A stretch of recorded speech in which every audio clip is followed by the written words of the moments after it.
Come on, Reid.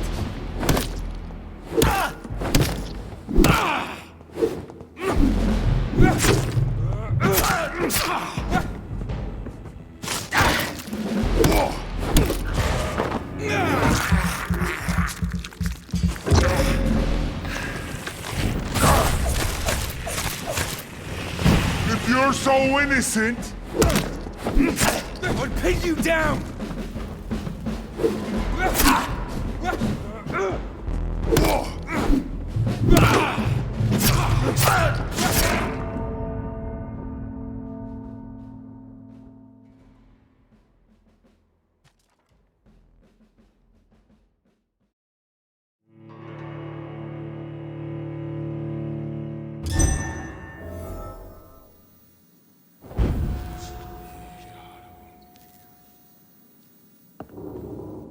Show some style.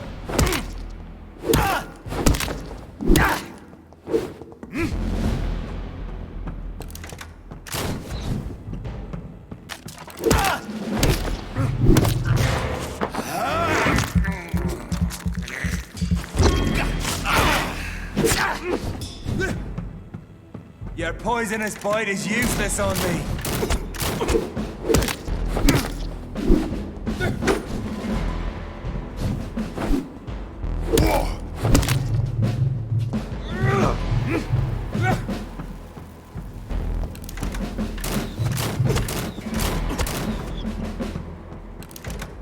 Freewind prevails!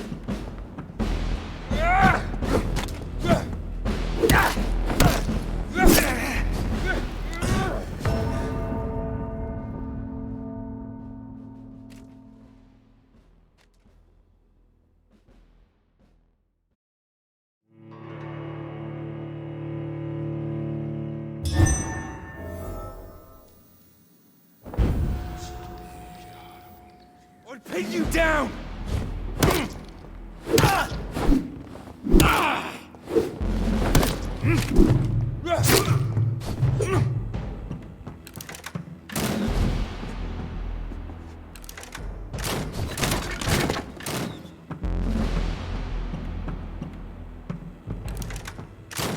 Show some style. Fight like a man.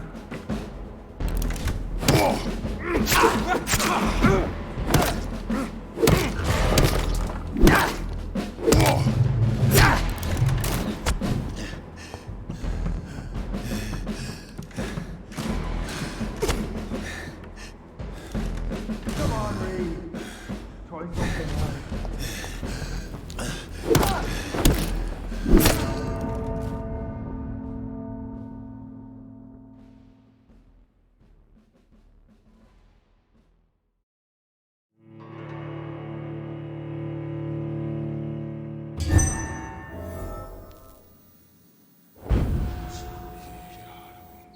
Freewind prevails!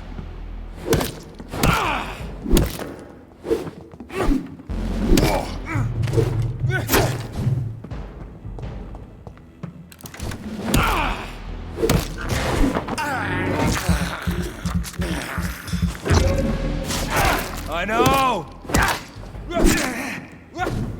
Your poisonous bite is useless on me. I'll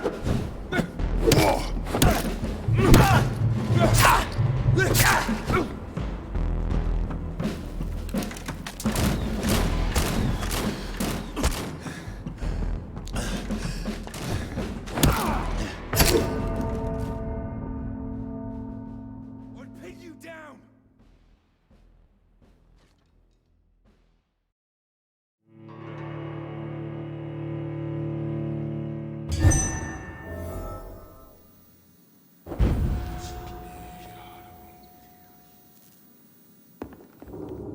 Come on, Reid.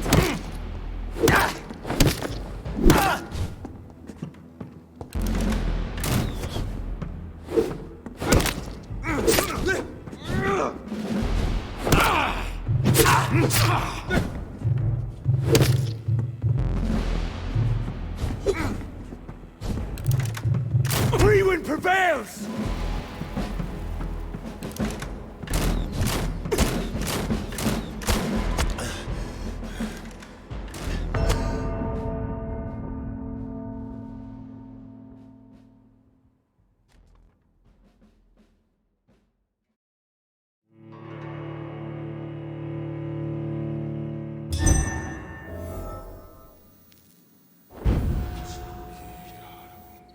Show some style. Fight like a...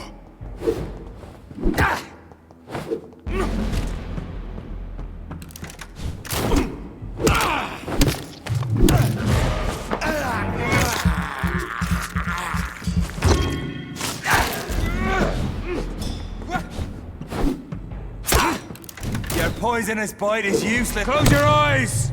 This is...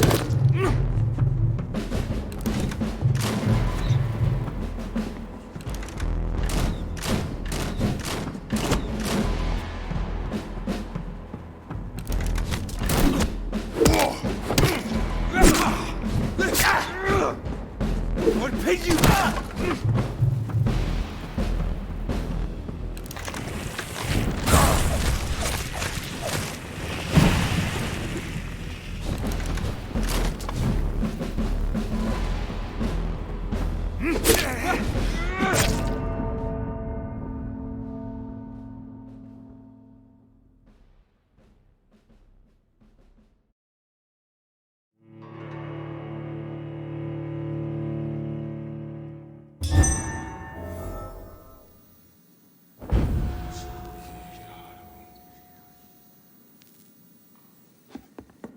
Come on, Reid.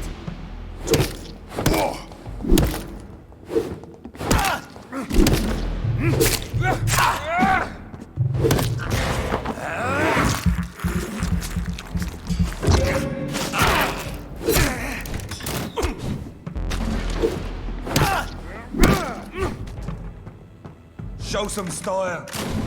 Fight like a man.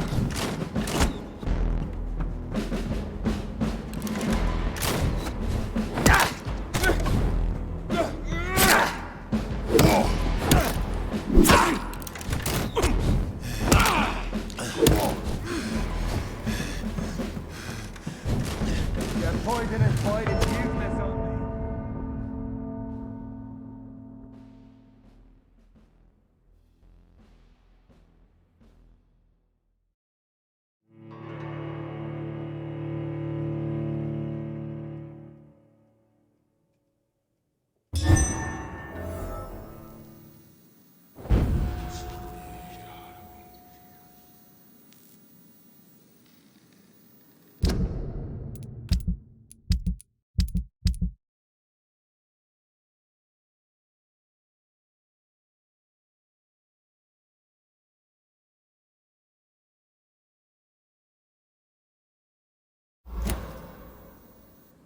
Freewind prevails!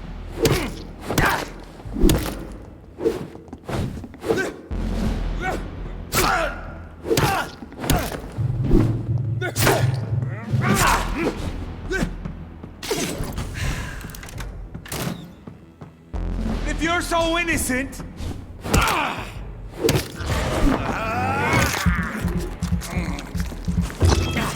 Come on, Reid. Try something else.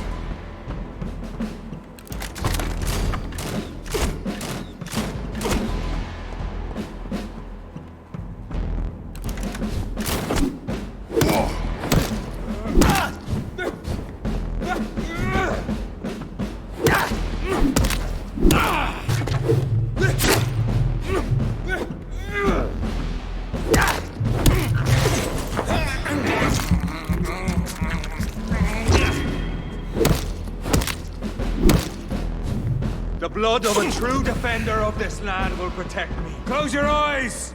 This is gonna hurt. I'll pin you down! Hurts, doesn't it?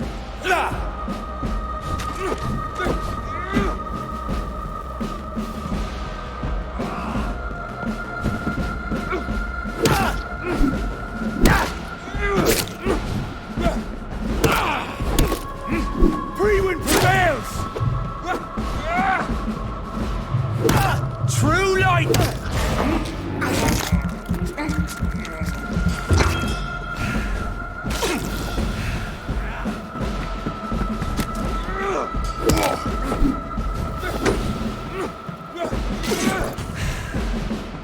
Your poisonous bite is useless on...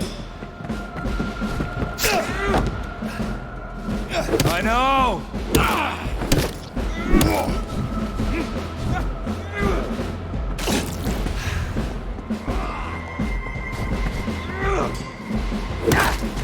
so innocent!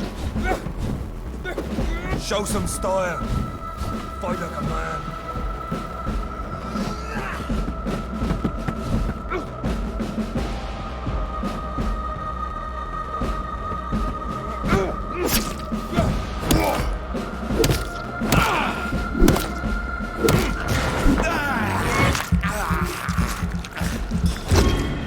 I'll pin you down!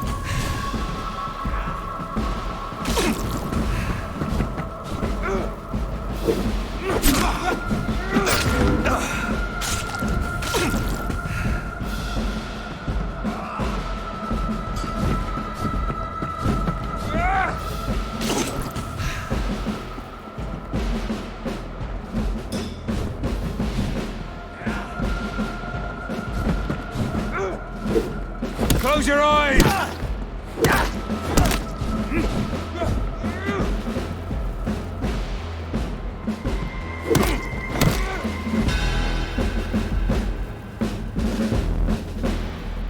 We are the guardian of justice. Priwen shall prevail. You can't accept the fact we're not enemies, can you? We always have been, and we always will be. Of all the evils that threaten mankind, your kind are the worst.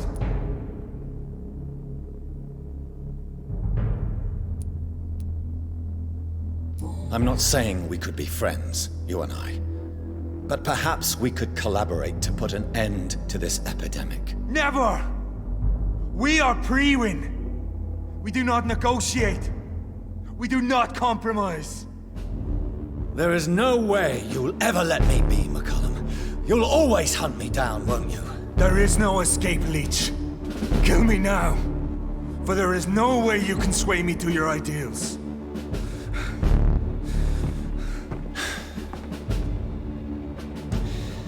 That's where you're mistaken. What do you mean?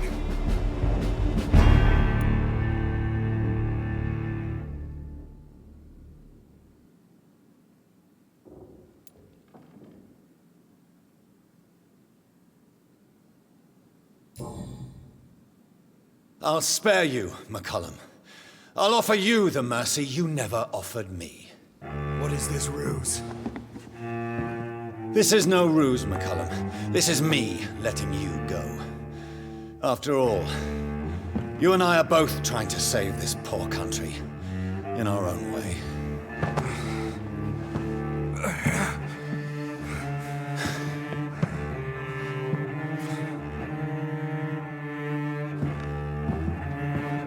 I'll kill you, Reid. Next time we meet, I'll end you. See? Progress already. You called me by my name. Until the next time. Goodbye, Hunter.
Good evening, Mr. I'm okay.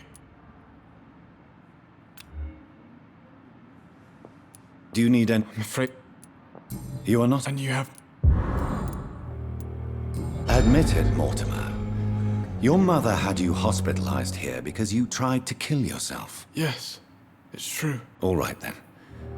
This is the first time we've really shared information about your case.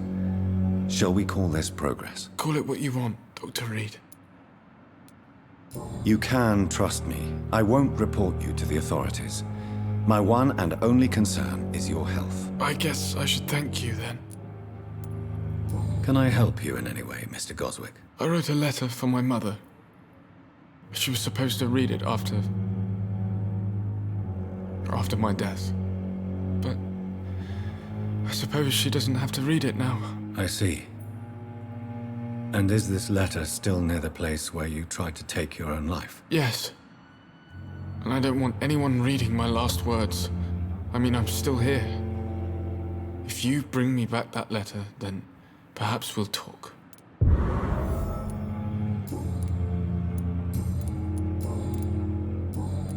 I have... Good evening.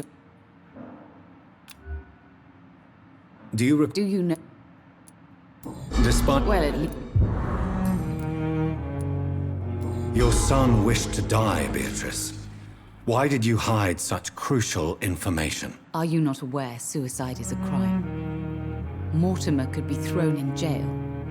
I can't let that happen. I won't. I understand you fear the legal consequences, Mrs. Goswick. But don't you realize your silence significantly affects your son's case? All my son needs is help and comprehension. Not judgment and punishment for what he may or may not have done.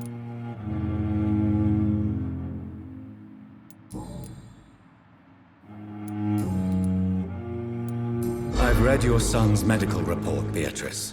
It's not the flu or anything life-threatening. What has you so worried? He was at death's door when he was brought here. I just want him to be better as soon as possible. He's not out of the woods yet, you know.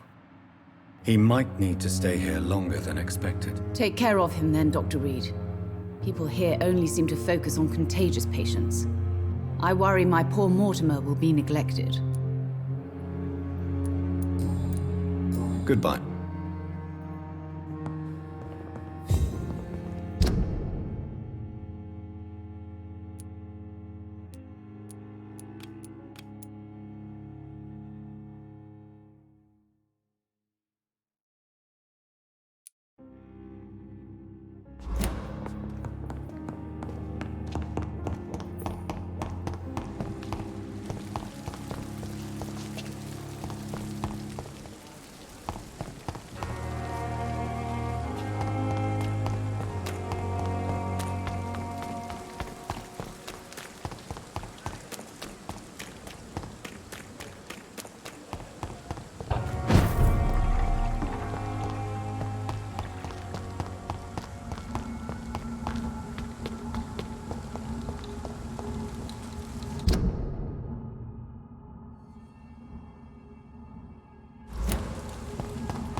So Priwen never left Doris's theater after they invaded.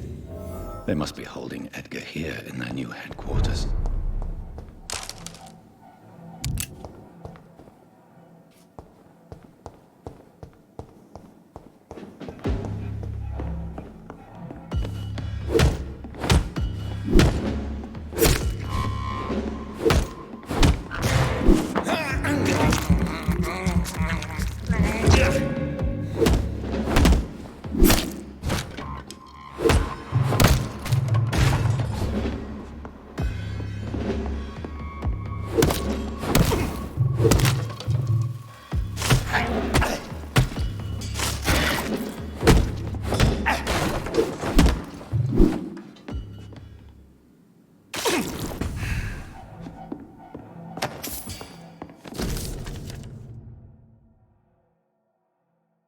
Doris Fletcher was about to become a disaster.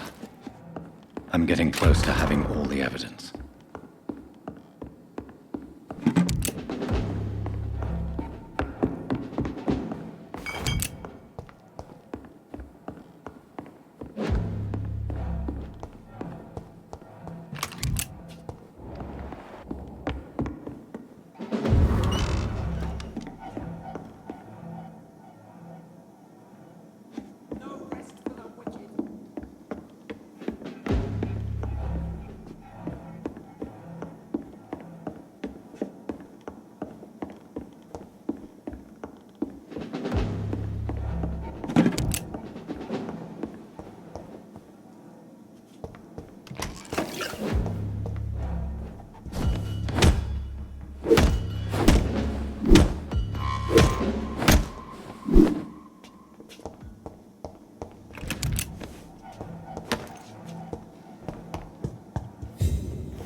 Blood of a pure heart, garlic, blood of a king. I don't understand. I should find the key to that box. It's locked, all right.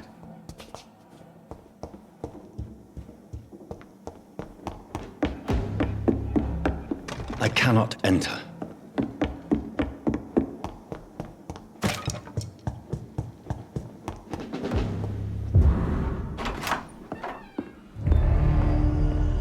Edgar. Edgar, can you hear me? Jonathan, is it really you? Easy. Easy. Save your strength. I'm getting you out of here.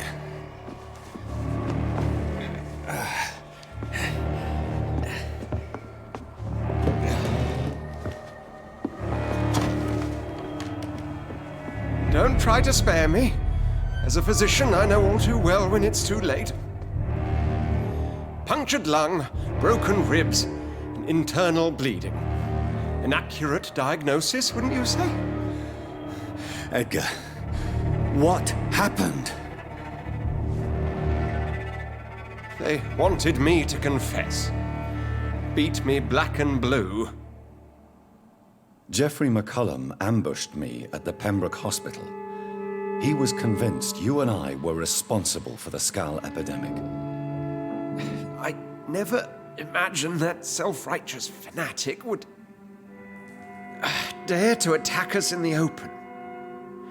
What became of him? To prove him wrong, I let him go. Really? Are you sure that was the wisest course of action? Time will tell. The most intriguing part of his accusation was that you and I were the pawns of some ancient vampire. William Marshall. Yes, they tortured me to make me confess the same nonsense. I think you're hiding something, Edgar. What do you mean? William Marshall, for example. You speak of him as if you know him. How is that? Jonathan, I cannot say I'm ready for another round of questions. Why would the Guard of Priwen believe you and I created the vampire epidemic? Maybe due to our profession? Because I offered you shelter in my hospital. What can you tell me about William Marshall? Not much.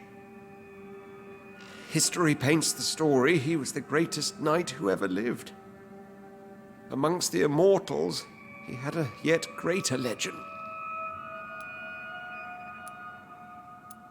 Why is the Guard of Priwen so obsessed with him? He was the only ancient vampire to escape the first great hunt launched by the Guard of Priwen in 1854. They believe he's an evil creature plotting his return. Why would he deserve such a reputation? I cannot say. The Brotherhood of St. Paul's Stole has next to no intelligence on him. All I know is that he's supposed to be the oldest of all the British vampires. While investigating the epidemic, I read some of McCullum's findings. I think you have some explaining to do. I have nothing to hide, Jonathan. Nothing at all. Do you know Doris Fletcher's real name? No, I'm afraid not. Her real name was Doris Jones. She was the daughter of Harriet Jones. What do you want me to say, Jonathan? Do you remember when we suspected Sean Hampton of killing Harriet Jones? Yes. The terrible episode that came as a shock to us all. Harriet Jones faked her own death. When I found her in the sewers, she confessed she wanted everybody to pay for what happened to her. That woman was extremely bitter, full of hatred and festering anger. Doris Fletcher visited her mother at the Pembroke Hospital. That's how she first got infected. I know nothing about that. Miss Fletcher once came to visit the sick. That is all I know. No, Edgar, there is more. Doris Fletcher was Harriet Jones's daughter. They exhibited the same symptoms: blind hate and strong physical mutation. What does this sad story have to do with us?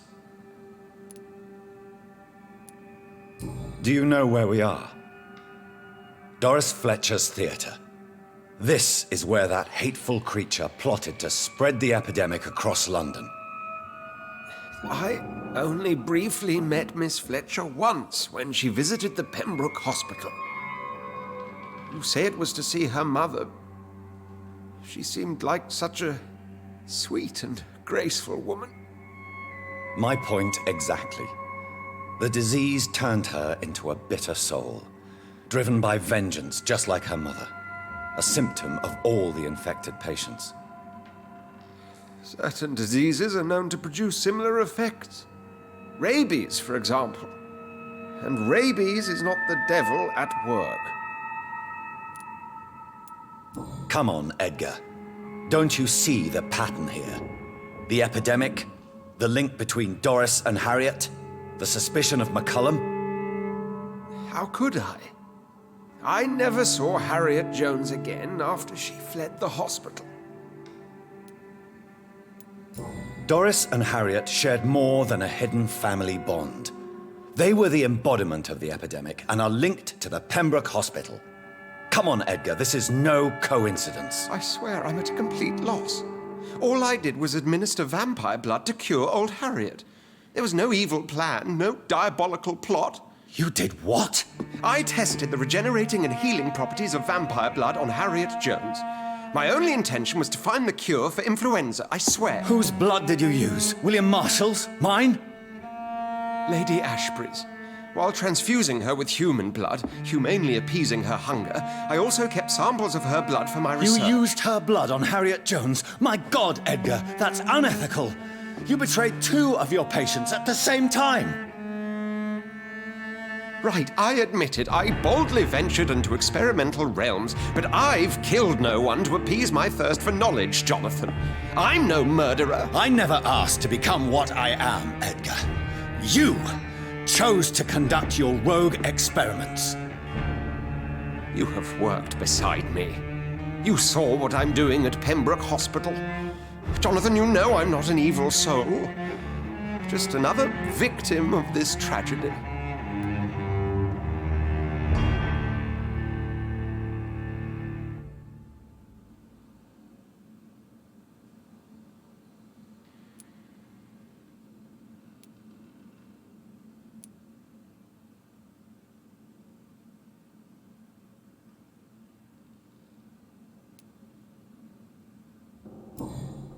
Yes, Edgar, you're about to die.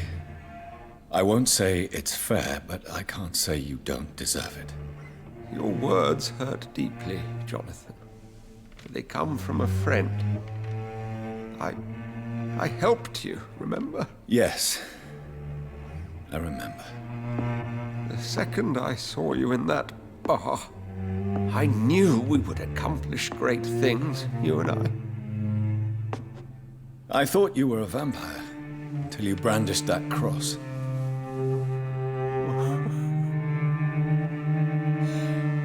You looked so lost when you opened that door. For a few seconds, I thought you were there to kill me. I think we were both afraid. And now, I feel true fear. Is there an afterlife? What will become of me when I'm dead, Dr. Reid? I really cannot say, Dr. Swansea. In the end, life betrays us all.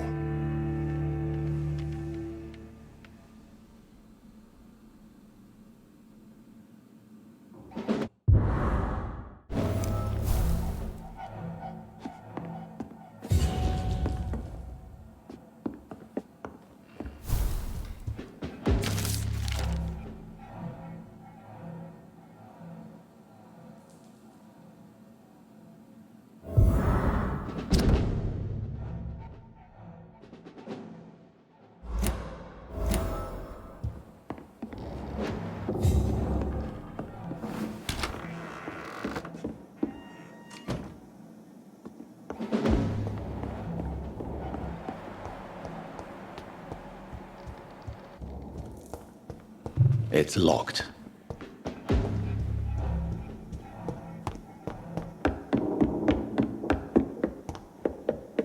No rest for the wicked.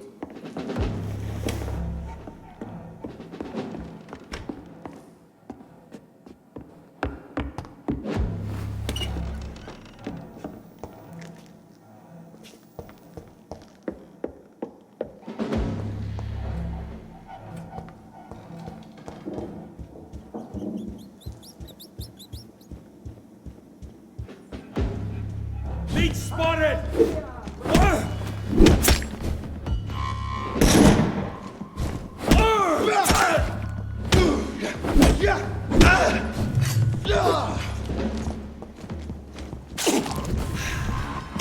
Let's pin him down! Brother Ganesh! Darling!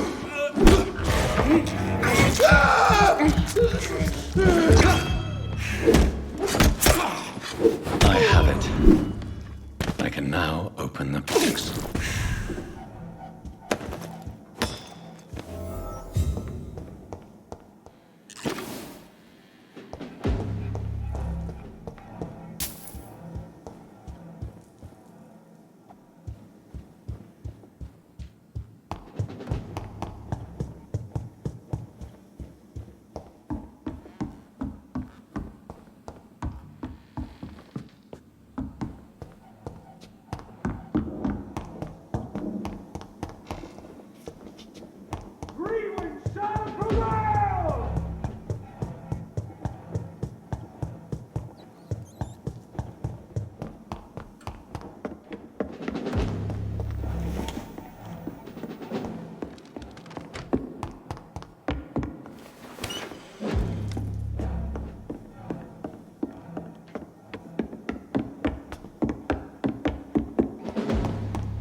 don't know if I should read this.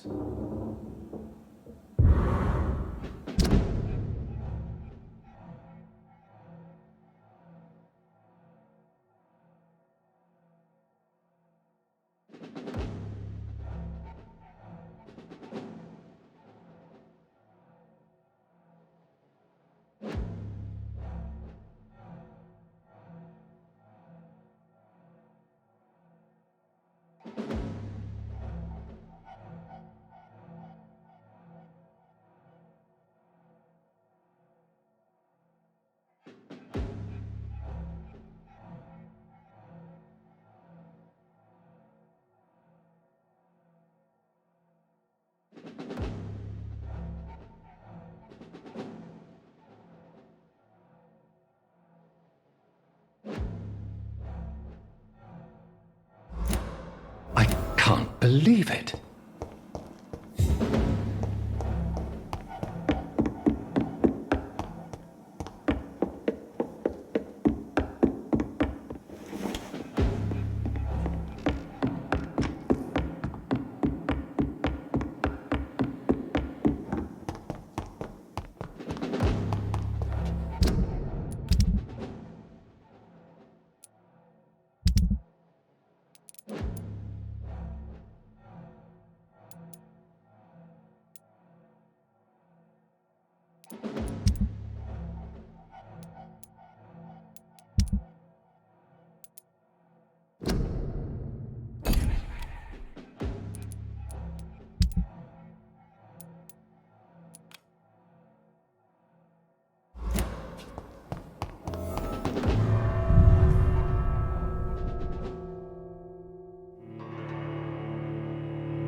At a more convenient time.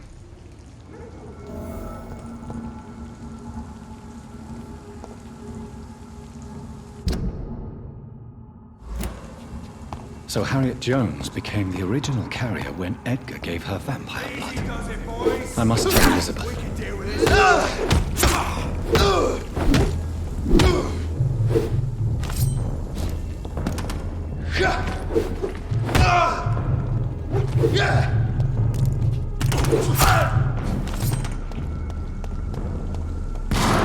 Die, Leech!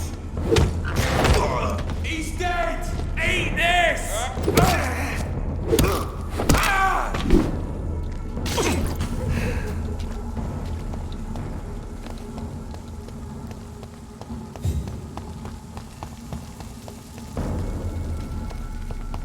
This is not. See them fancy clothes? This one's a top!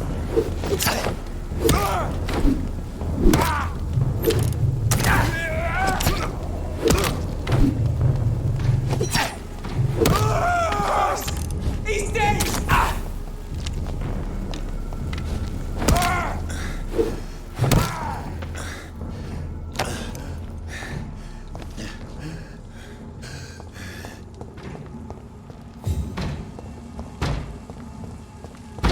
Steady! Back, demon! Back!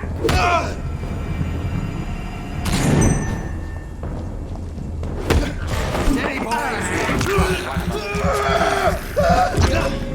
Have faith, brothers! Bloody monster! All of you bloody leeches need killing!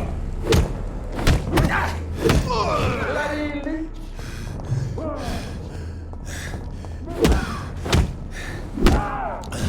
Away with you!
Leech! Watch out!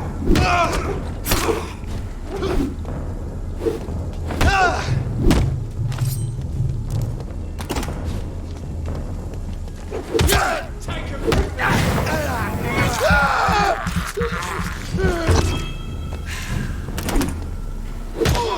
Filthy piece of shit!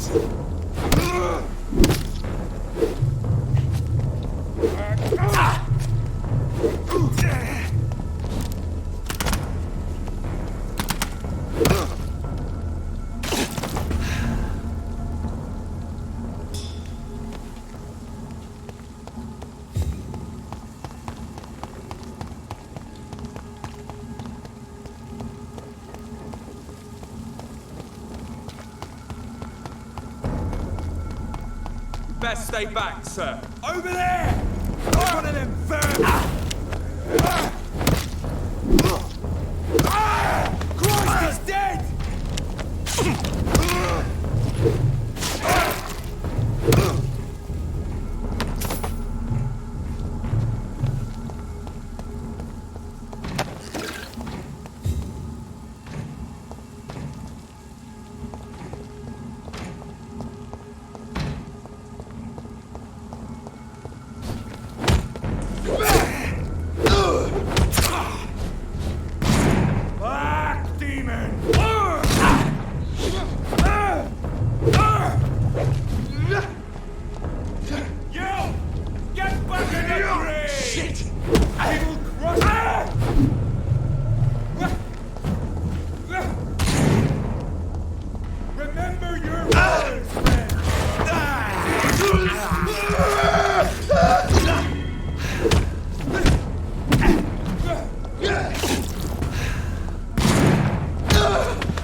Steady, boys!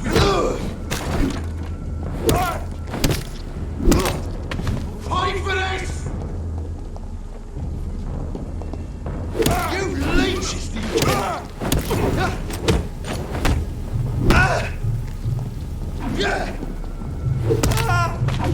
It's hang!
Shit, that leech is fast!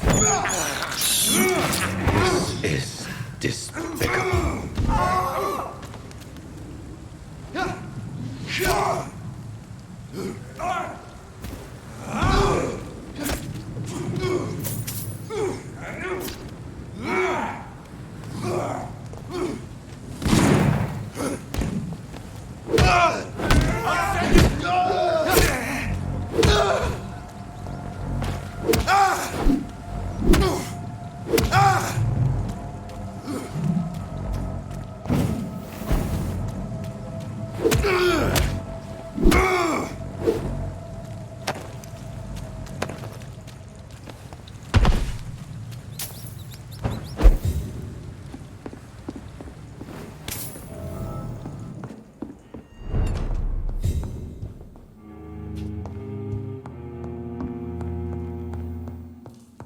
It's locked, all right.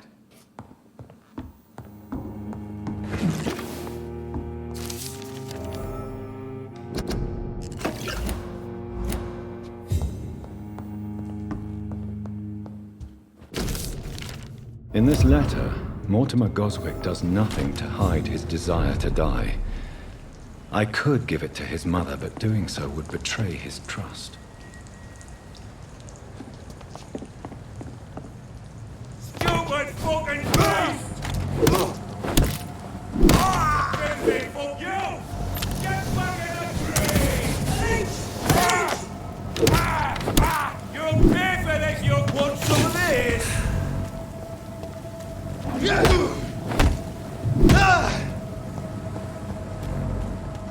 Killing's all you deserve.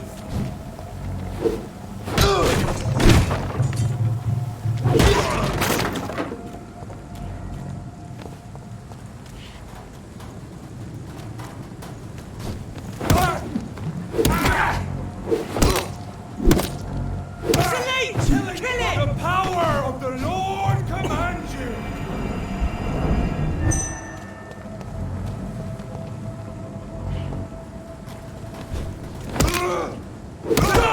Vampire!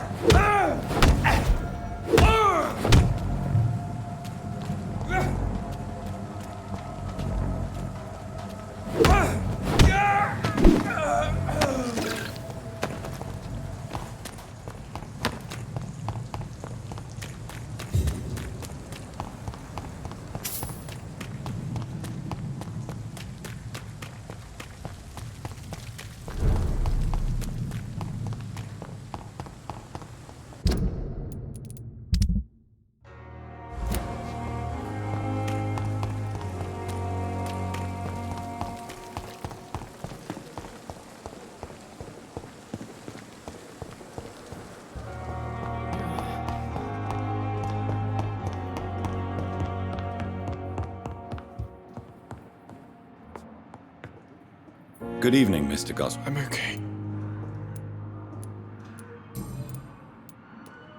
I've read your letter, Mortimer. You wrote about an unbearable feeling of despair while the world crumbles around you. Tell me more about it. There's nothing more to say, really. It's hurtful, it's unbearable, and I don't ask anyone to understand what I feel.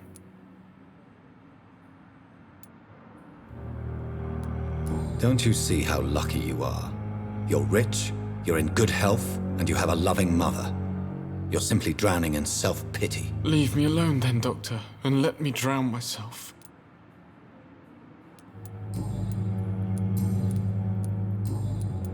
I have retrieved your letter, Mr. Goswick.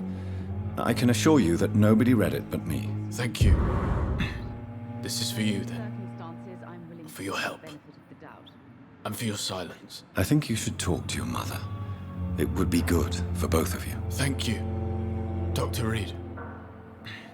I'll think about it. Now please, let me be. I have to... I'm all right. Don't waste your time with me. Good evening, Doctor.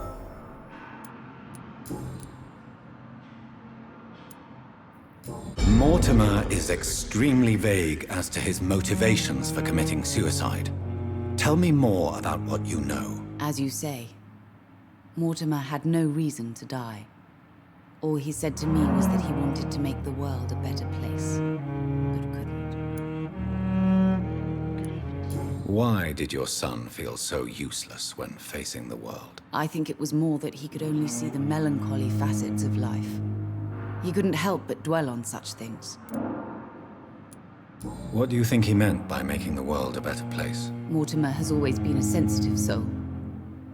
He wouldn't talk to anyone for months after his father passed. It's like he carries everyone's sadness with him.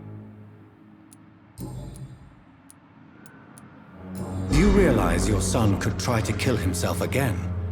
He might succeed next time. I think about it every minute.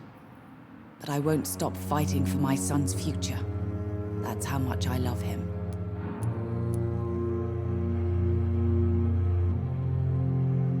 You're right. Your son's death was not fatal. And unlike many on their own, He is lucky to have you by his side. I can't give up on him. I just can't. I have conceded many times in my life, but giving up on my son is something I am incapable of. Don't waste your time with me. I have read your son's suicide. He threatened to kill himself a few times before. But I never thought he would dare to punish me this much. Punish you?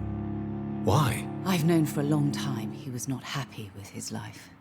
But I always hoped he cared enough to avoid making me suffer like this.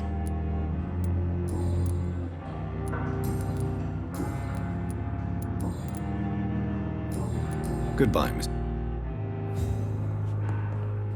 You always knew the words to calm the children, Ellen.